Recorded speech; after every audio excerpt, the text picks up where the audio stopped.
नमस्कार विद्यार्थी मित्रांनो, स्वागत आहे तुमचं आपल्या YouTube चॅनलमध्ये.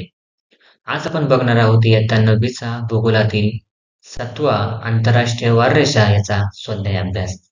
चला तर मग बघूया आपला स्वाध्याय अभ्यासातील पहिला प्रश्न. प्रश्न पहिला आहे, खालील आकृतीत वेगवेगळ्या गोलार्धातील दोन चौकोन दिले आहेत. दोन्ही चौकोनांमधून आंतरराष्ट्रीय वाररेषा जात आहे. एका चौकोनात रेखावृत्त वार व दिनांक दिला आहे. दुसऱ्या चौकोनातील वार व दिनांक तुम्हाला ओळखायचा आहे. ही आकृती बघून घ्या. आपण पुढच्या पेजमध्ये त्याचे उत्तर बघूयात. उत्तर काय आहे? 150 डिग्री पश्चिम रेखावृत्त सोमवार 15 ऑगस्ट सकाळचे 10 वाजले आहे. तर आंतरराष्ट्रीय वारमध्ये 150 डिग्री पूर्व रेखावृत्त मंगळवार 16 ऑगस्ट सकाळचे 6 वाजले आहे. त्यानंतर 170 डिग्री पूर्व रेखावृत्त रविवार 25 डिसेंबर दुपारचे 16 वाजले आहेत, म्हणजे 4 वाजले आहेत. त्यानंतर 80 डिग्री पश्चिम रेखावृत्त शनिवार 24 डिसेंबर रात्रीचे 22 वाजले आहेत. ठीक आहे. प्रश्न 2. खालील प्रश्नातील योग्य पर्याय निवडा. त्यातील अ काय आहे? आंतरराष्ट्रीय वाररेषा ओलांडताना एखाद्या व्यक्तीला कोठून कोठे जाताना 1 दिवस अधिक धरावा लागेल. उत्तर आहे पूर्वेकडून पश्चिमेकडे जाताना 1 दिवस अधिक धरावा लागेल. पुढील प्रश्न आहे आहे, जर 15 डिग्री पूर्व रेखावृत्त बुधवार सकाळचे 10 वाजले असतील तर आंतरराष्ट्रीय वाररेषेवर किती वाजले असतील? आपल्याला 4 पर्याय दिले आहे. बुधवार सकाळचे 6, 2 बुधवार रात्रीचे 9, 3 गुरुवार दुपारचे 2 आणि 4 गुरुवार संध्याकाळचे 6. उत्तर आहे बुधवार रात्रीचे 9 वाजलेले आहे. ई काय आहे? जागतिक संकेतानुसार पृथ्वीवरील तारीख व वारातील बदल कोणत्या रेखावृत्तावर होतो? आपल्याला ऑप्शन्स आहे 0 डिग्री, तिसरा आहे 90 डिग्री पश्चिम, 2 90 डिग्री पूर्व आणि 4 180 डिग्री. उत्तर आहे 180 डिग्री. तुम्ही चॅनल नवीन असाल, चॅनल सबस्क्राईब करा, व्हिडिओ लाईक करा आणि व्हिडिओ जास्तीत जास्त शेअर करा. आपला ई प्रश्न आहे. ई प्रश्न काय आहे? पृथ्वीवर दिवस आंतरराष्ट्रीय वाररेषेच्या कोणत्या दिशेला सुरू होतो? तुम्हाला 4 ऑप्शन दिले आहे. 1 पूर्व, 2 पश्चिम, 3 उत्तर आणि 4 दक्षिण. तर त्याचे उत्तर आहे पश्चिम. उ आहे, आंतरराष्ट्रीय वाररेषेमुळे जगभरात कशामध्ये सुसूत्रता येते? तुम्हाला 4 ऑप्शन्स आहे. GPS प्रणाली, 2 संरक्षण खाते, 3 वाहतुकीचे वेळापत्रक आणि 4 गोलार्ध ठरविण्यासाठी. उत्तर आहे वाहतुकीचे वेळापत्रक. प्रश्न तिसरा आहे, भौगोलिक कारणे लिहा. त्यामधील अ आहे, आंतरराष्ट्रीय वाररेषा आजच्या युगात महत्वाची ठरत आहे. तुम्ही जर चॅनल नवीन असाल, चॅनल सबस्क्राईब करा, व्हिडिओ लाईक करा आणि व्हिडिओ जास्तीत जास्त शेअर करा. उत्तर बघूयात आपण. आजचे मानवी जीवन हे अधिक विश्वव्यापी झाले असून जगात आज दळणवळण, वाहतूक, प्रवास आणि व्यापार अनेक पटीने वाढला आहे. शिवाय हे दळणवळण, वाहतूक, प्रवास व व्यापार दूरदूरच्या देशातही होत आहे. त्यामुळे या सर्वात उत्तम समन्वय ठेवण्यासाठी तारीख व वार यात प्रवासामुळे होणारा बदलातील गोंधळ टाळण्यासाठी आंतरराष्ट्रीय वाररेषा अत्यंत महत्त्वाची ठरत असून आंतरराष्ट्रीय वाररेषेमुळे जागतिक वाहतुकीचे वेळापत्रक योग्य पद्धतीने सांभाळले जात आहे. पुढील प्रश्न आहे तो म्हणजे आ, पृथ्वीवर दिवस पॅसिफिक महासागरात सुरू होतो. उत्तर आहे भूभागावरील एखाद्या ठिकाणी दिवसाची सुरुवात झाली तर त्या ठिकाणच्या पूर्वेकडे व पश्चिमेकडे कोणता दिवस धरायचा यावरून गोंधळ झाला असता. हे टाळण्यासाठी पॅसिफिक महासागरावरून जाणाऱ्या व 180 रेखावृत्ताला अनुसरून आखलेल्या आंतरराष्ट्रीय वाररेषेवर पृथ्वीवरील दिवस सुरू होतो व संपतो. प्रश्न 4 थोडक्यात उत्तर लिहा. आपण जर चॅनल नवीन असाल, चॅनल सबस्क्राईब करा, व्हिडिओ लाईक करा आणि व्हिडिओ जास्तीत जास्त शेअर करा. त्यातील अ आहे, आंतरराष्ट्रीय वाररेषा आखताना कोणत्या बाबी विचारात घेतल्या आहेत?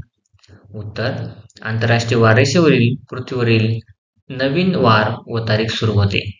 या रेषेच्या पश्चिमेकडे जो दिवस असतो त्याच्या मागचा दिवस या रेषेच्या पूर्वेकडे असतो.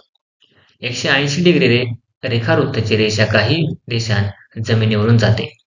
त्यामुळे हीच रेषा जर आंतरराष्ट्रीय वार रेषा धरली तर एकाच देशात प्रदेशात भूभागात दोन वेगळे वार व तारखा असा गोंधळ झाला असता.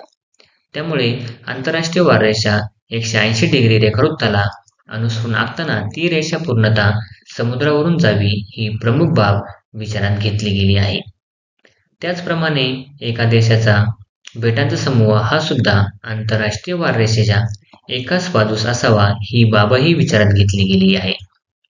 त्यामुळे 180 डिग्री रेखावृत्ताला अनुसरून आंतरराष्ट्रीय वार रेषा आखताना ती रेषा काही प्रसंगी पूर्वेकडे किंवा पश्चिमेकडे वळवण्यात आली आहे.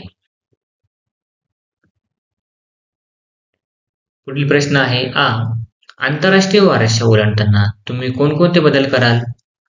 उत्तर 1.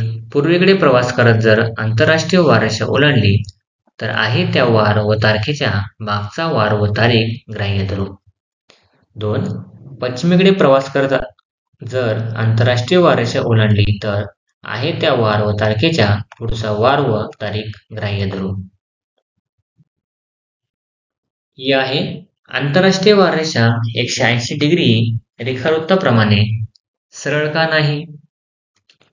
उत्तर आंतरराष्ट्रीय वार रेषा ही 180 डिग्री रेखावृत्ताप्रमाणे सरळ असती तर ती काही भागात जमिनीवरूनही गेली असती आणि त्यामुळे एकाच भूभागात रेषेच्या दोन भागात म्हणजे रेषेच्या पूर्वेकडे व पश्चिमेकडे दोन वेगळे वार व तारखा असा गोंधळ उडाला असता.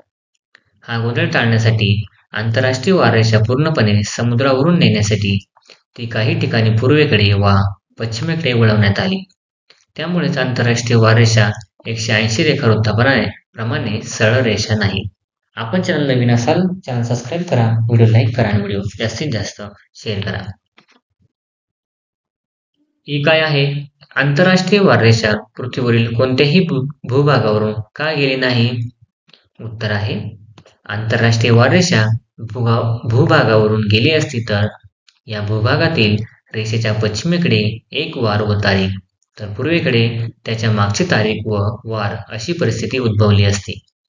शिवाय ही रेषा काल्पनिक रेषा असल्याने भूभागावरती नक्की केव्हा ओलांडली व तिची नक्की कोणता वार व तारीख चालू आहे ही समजणे फार कठीण गेली असते.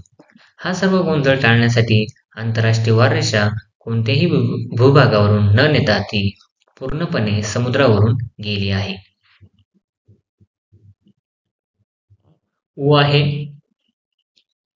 आंतरराष्ट्रीय वार रेषा 180 डिग्री रेखावृत्ताच्या अनुषंगानेच का विचारात घेतली जाते?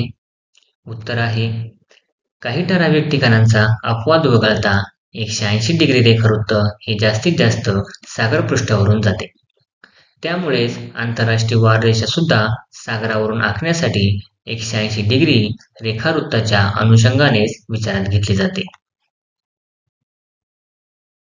प्रश्न 5 आहे खालीलपैकी कोणत्या मार्गाने जाताना आंतरराष्ट्रीय वार रेषा ओलांडावी लागेल ते नकाशा संग्रहाचा वापर करून शोधा व पुढील नकाशात दाखवा. आपण जर चॅनल नवीन असाल चॅनल सबस्क्राईब करा, व्हिडिओ लाईक करा, व्हिडिओ जास्तीत जास्त शेअर करा.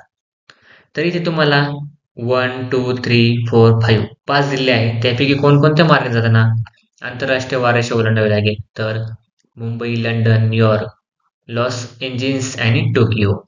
दुसरं कोलकाता, हाँगकाँग, टोकियो, सॅन फ्रान्सिस्को आणि Chennai, Singapore, Tokyo, Sydney, Santiago या भागामध्ये जाताना आपल्याला आंतरराष्ट्रीय वार रेषा ओलांडावी लागेल. ते नकाशात बघूयात आपण.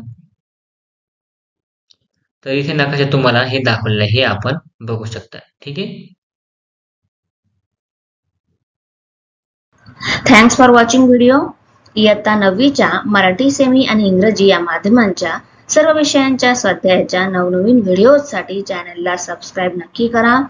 व्हिडिओला लाईक करा, कमेंट करा आणि वर्गमित्रांना शेअर करा.